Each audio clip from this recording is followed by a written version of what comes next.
আমার জন্ম মুসলিম পরিবারে, অথচ আমার শাশুড়ি অপবিত্র শয়তানের উপাসনা করত। তাজা রক্ত খেতে দিত ওদের। আমি আমার নিজের চোখে দেখেছি। মুরগি জবাই করে দেওয়ার পর উনি রক্তগুলো জমিয়ে রাখতেন। প্রথম দিকে এসব কিছুই জানতাম না, তবে প্রতিবেশী এক দাদির কথায় আমার শাশুড়ির উপর আমি নজর রাখতে শুরু করি। আমার বিয়ের পর আমার শাশুড়িকে কখনোই নামাজ পড়তে দেখিনি, কিন্তু কাঁচা মাছ মাংস এগুলো বড় থালা ভরে ছাদে নিয়ে কাকে যেন ডাকতো। যেদিন আমি তার ঘরের ভেতর একটা গুপ্ত সাধনার ঘর দেখতে পেলাম, সেদিনই আমার কৌতূহল আরো বেড়ে যায়।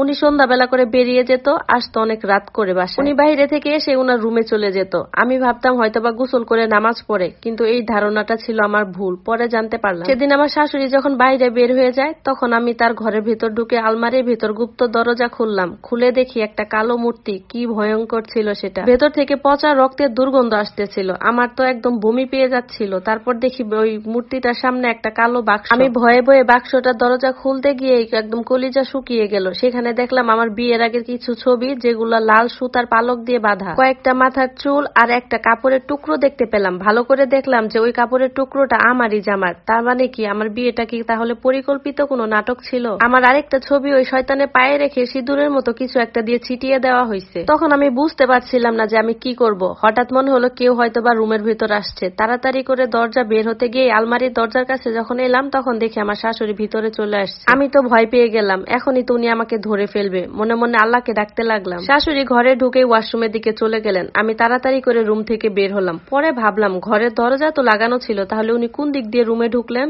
আমি আমার রুমে গিয়ে তো আরো বেকুব হয়ে গেলাম। গিয়ে দেখলাম আমার রুমের প্রতিটা কোনায় কিছু একটা হয়তো বা খোঁজা হয়েছে। এই কাজ তো আমার শাশুড়ি ছাড়া আর কারোরই হতে পারে না। এরপর আমার শাশুড়ির রুমে যখন গেলাম, তখন দেখি উনি গোসল করে বের হয়ে পিছন করে হাতে কিছু একটা নিয়ে আসে। আমি তাকে বললাম, আম্মা আপনি ঘরের ভেতরে ঢুকলেন কিভাবে? দরজা তো ভেতর থেকে লাগানো ছিল।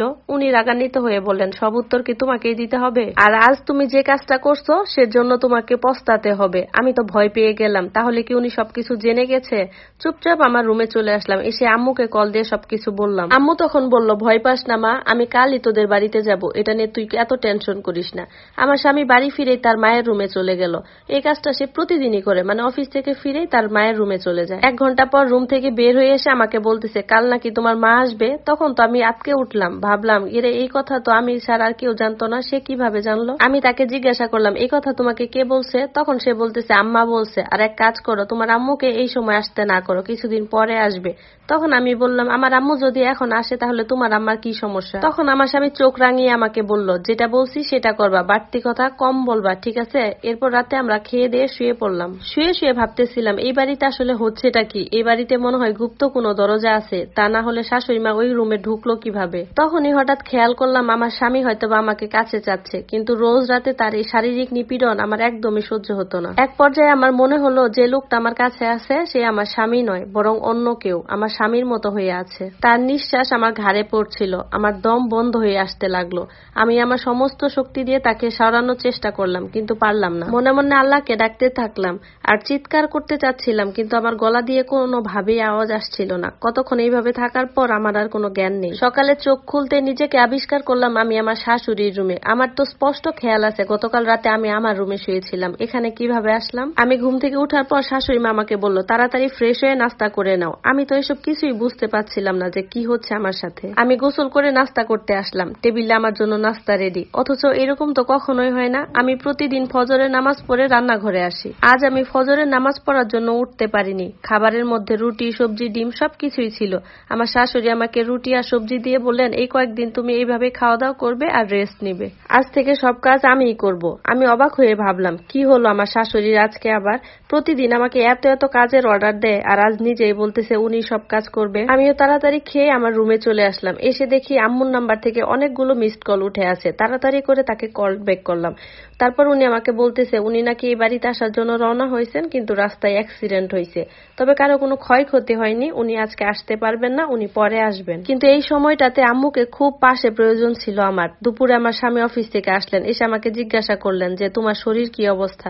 আমি তখন জিজ্ঞাসা করলাম, হঠাৎ এরকম প্রশ্ন যে? আমি তাকে জিজ্ঞাসা করলাম, তুমি কাল রাতে কেন আমার সাথে এরকম করছো? সে আমাকে বলতেছে, ওসব কিছু না, ভুলে যাও সব। সন্ধ্যায় তোমার একটা কাজ আছে। সাথে সাথে শাশুড়ি মা এসে বললেন, এসো তোমরা দুজনেই খেয়ে নাও। হঠাৎ শাশুড়ি মা এত যত্ন কেন করছে সেটাই বুঝতে পারলাম না। খাওয়া দাওয়া শেষে যখন রুমে গেলাম আবার ঘুমিয়ে পড়লাম। ঘুমটা ভাঙলো সন্ধ্যায় আমার স্বামীর ডাকে। ঘুম থেকে উঠে চোখটা খুলে দেখি বিশাল বড় একটা থালায় অনেকগুলো কাঁচা মাছ মাংস সাজিয়ে আমার স্বামী আমাকে বলতেছে, আজকে তুমি এটা নিয়ে ছাদে যাবে। আমি তখন চিৎকার করে বললাম, আমি এখন নামাজ পড়বো, তোমরা এসব কি করছো? সে আমাকে বলতেছে, যা বলছি সেটাই করো, বাড়তি কথা বললো না। তখন আমি বললাম, আমি তো এই কাজ করতে পারবো না। এরপর আমার স্বামীর চেহারায় একটা বিকৃতি ভাব দেখে আমি বললাম, আচ্ছা ঠিক আছে, আমি যাব। মনে মনে আমারও খুব জানার আগ্রহ যে কে এই কাঁচা মাছ মাংসটা খায়। আল্লাহকে ডাকতেছিলাম আর কাঁচা মাছ মাংসটা নিয়ে রুম থেকে যখন বের হয়ে গেলাম, পেছন থেকে শাশুড়ি লাল একটা কিছু আমার কপালে আঁকিয়ে দিয়ে বলল, এবার যাও আর একদমই পেছনে ঘুরবা না। আমি থালাটা নিয়ে ছাদের এক কোনায় রেখে যখনই উঠতে লাগলাম, তখনই দেখি সন্ধ্যার এক রাশ কালো ধোঁয়া আমার শরীরে এসে লাগলো। কি শীতল হাওয়া!